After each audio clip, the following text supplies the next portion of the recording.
தமிழ்நாட்டில் மருத்துவ படிப்பு மாணவர் சேர்க்கைக்கான கலந்தாய்வு பணிகள் இன்று தொடங்குகின்றன. தமிழ்நாட்டில் எம்பிபிஎஸ் படிப்பில் 9,200 இடங்களும், பல் மருத்துவ படிப்பில் 2,150 இடங்களும் உள்ளன.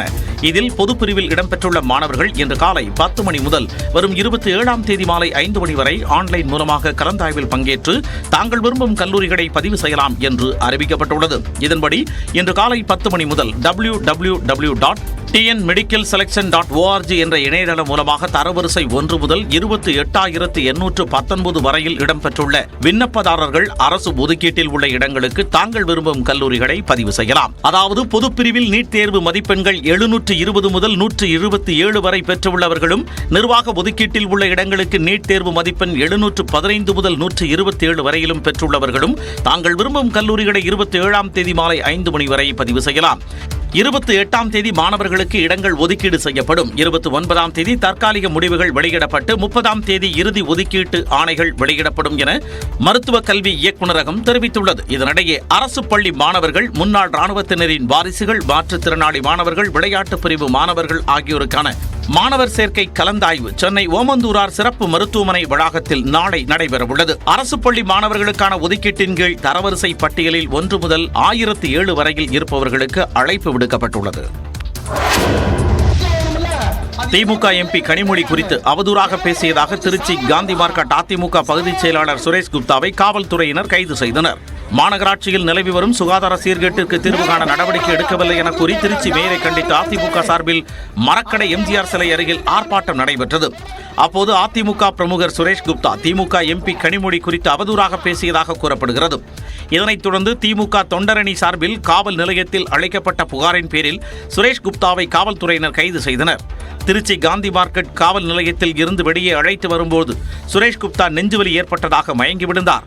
இதனையடுத்து அரசு மருத்துவமனையில் அவரை பரிசோதித்துவிட்டு திருச்சி மாவட்ட மகளிர் நீதிமன்றத்தில் ஆஜர்படுத்தினர். சுரேஷ் குப்தாவின் உடல்நிலையை கருத்தில் கொண்டு அவருக்கு நிபந்தனை ஜாமீன் வழங்கி நீதிபதி உத்தரவிட்டார். முன்னாள் அமைச்சர் செந்தில் பாலாஜி ஜாமீன் கோரிய வழக்கின் தீர்ப்பை உச்சநீதிமன்றம் தேதி குறிப்பிடாமல் ஒத்திவைத்துள்ளது.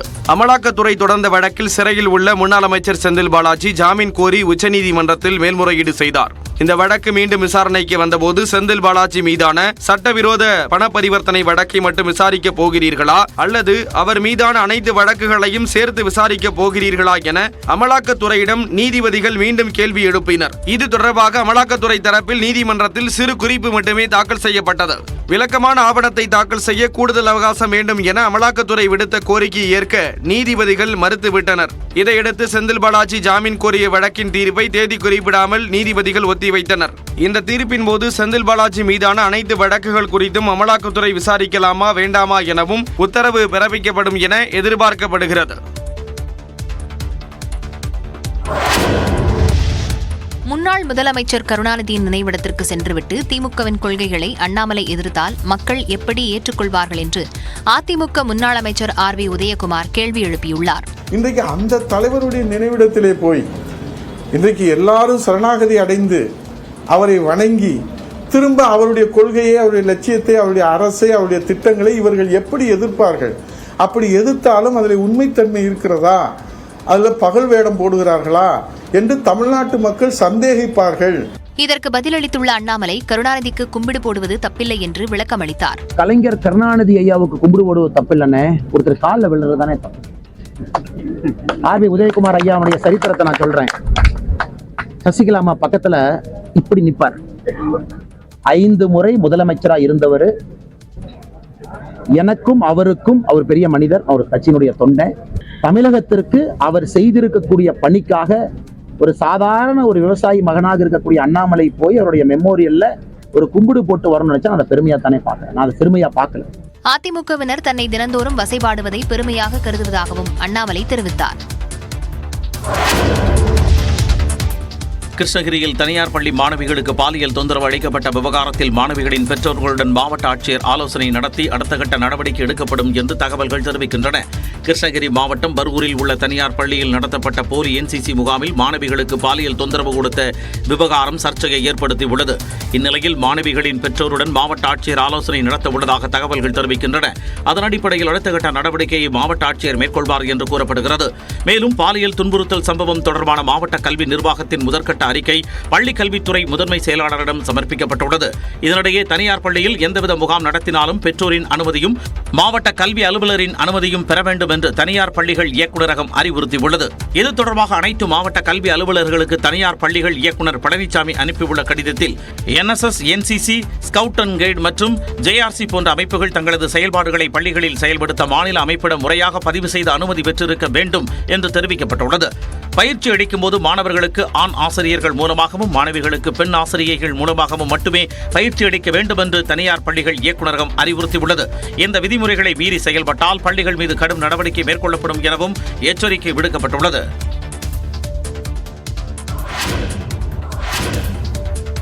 தொடர் விடுமுறையொட்டி நாளை மறுதினம் முதல் 1000க்கும் மேற்பட்ட சிறப்பு பேருந்துகள் இயக்கப்படும் என்று அரசு விரைவு போக்குவரத்து கழகம் அறிவித்துள்ளது.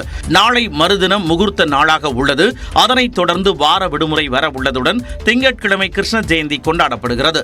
இதையொட்டி சென்னை கிடாம்பாக்கத்தில் இருந்து திருவண்ணாமலை, திருச்சி, கும்பகோணம், மதுரை, திருநெல்வேலி, நாகர்கோவில், குமரி, தூத்துக்குடி, கோவை, சேலம், ஈரோடு, திருப்பூர் ஆகிய இடங்களுக்கு வெள்ளி மற்றும் சனிக்கிழமைகளில் சென்னை கிடாம்பாக்கத்தில் இருந்து 485 சிறப்பு பேருந்துகள் இயக்கப்பட உள்ளன.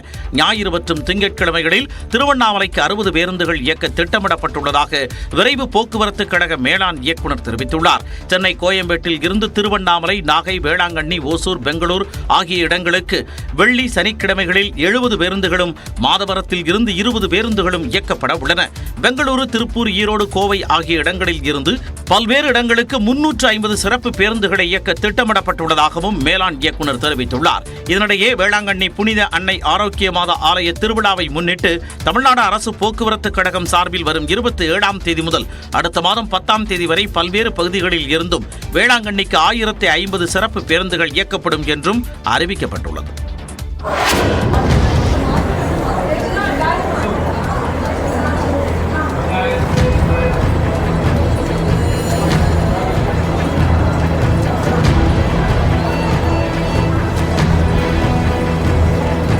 ராணிப்பேட்டை மாவட்டம் வாலாஜா அரசு தலைமை மருத்துவமனையில் தூய்மை பணியாளர் ஒருவர் அவசர சிகிச்சை பிரிவில் அனுமதிக்கப்பட்ட பெண் ஒருவருக்கு குளுக்கோஸ் போட்ட சம்பவம் அதிர்ச்சியை ஏற்படுத்தியுள்ளது. அரசு மருத்துவமனைகளில் பணியாற்றும் தூய்மை பணியாளர்கள் செவிலியர்களைப் போல நோயாளிகளுக்கு ஊசி போடுவதும் சிகிச்சை அளிப்பதும் தொடர்கதையாகி வருகிறது.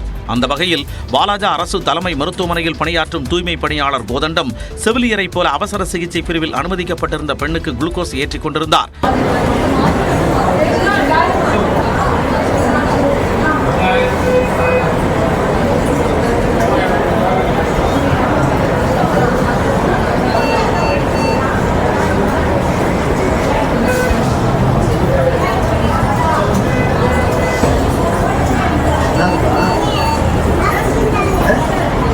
நீங்கள் என்னவா இருக்கீங்க?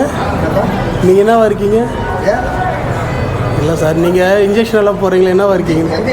என்ன பண்ணீங்க இப்போ? குளுக்கோஸ் போட்டீங்களா? இந்த சம்பவங்கள் அனைத்தும் மருத்துவர் ஒருவர் முன்னிலையில் நடந்ததாக கூறப்படுகிறது.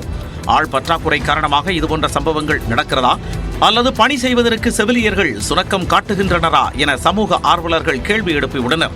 அரசு மருத்துவமனையை நம்பி வரும் ஏழை எளிய மக்களுக்கு இப்படியா அலட்சியத்துடன் சிகிச்சை அளிப்பது என்றும் தெரிவித்துள்ளனர். முதலமைச்சர் ஸ்டாலினின் குரலை நிறுத்திவிட வேண்டும் என்பதற்காக தமிழ்நாட்டிற்கு நிதி தராமல் இருக்கும் பாஜகவுடன் அவர் எப்படி இணைந்து செயல்படுவார் என திமுக MP கனிமொழி கேள்வி எழுப்பியுள்ளார். தூத்துக்குடி மாவட்டம் கோவில்பட்டியில் ஆதி தமிழர் பேரவை சார்பில் முதலமைச்சர் மு.க. ஸ்டாலினுக்கு நன்றி மற்றும் பாராட்டு விழா கூட்டம் நடைபெற்றது. இதில் சிறப்பு விருந்தினராக திமுக MP கனிமொழி கலந்து கொண்டார். அப்போது பேசிய அவர் பாஜக திமுக இடையில் ரகசிய உறவு இருப்பதாக எதிர்க்கட்சிகள் விமர்சித்து வருவதற்கு பதிலளித்தார். சில இடங்களிலே சில நல்ல மனிதர்களும் இருப்பார்கள். அப்படிப்பட்ட ஒருவர் தான் அன்று வந்த திரு ராஜ்நாத் சிங் அவர்கள். அவர் மனம் திறந்த தலைவர் கலைஞர் அவர்களை பற்றி பேசுகிறார், பாராட்டுகிறார். அந்த குரலை, அந்த எதிர்ப்பை எப்படியாவது பழுத்தை நிறுத்திவிட வேண்டும், அந்த குரலை நிறுத்திவிட வேண்டும் என்பதற்காக இன்று தமிழகத்திற்கு வர வேண்டிய எந்த நிதியையுமே தரமாட்டோம் என்று நின்று கொண்டிருக்கக்கூடிய அந்த ஒன்றிய அரசோடு தலைவர் கலைஞரின் மகன், தலைவர் கலைஞரின் ஆட்சியின் நீட்சியாக ஆட்சியை நடத்தி கொண்டிருக்கக்கூடிய நம்முடைய தளபதி அவர்களோடு இணைந்து போகக்கூடியவரா என்ற கேள்வியை இப்படி கேள்வி கேட்பவர்களை நோக்கி நான் வைக்கிறேன். அருந்ததியினருக்கான 3% இடஒதுக்கீட்டை எதிர்த்து நீதிமன்றத்தில் வழக்கு தொடர்ந்த போதிலும் அந்த வழக்கில் மிகப்பெரிய வெற்றியை முதலமைச்சர் பெற்றுக் கொடுத்திருப்பதாகவும் கனிமொழி கூறினார்.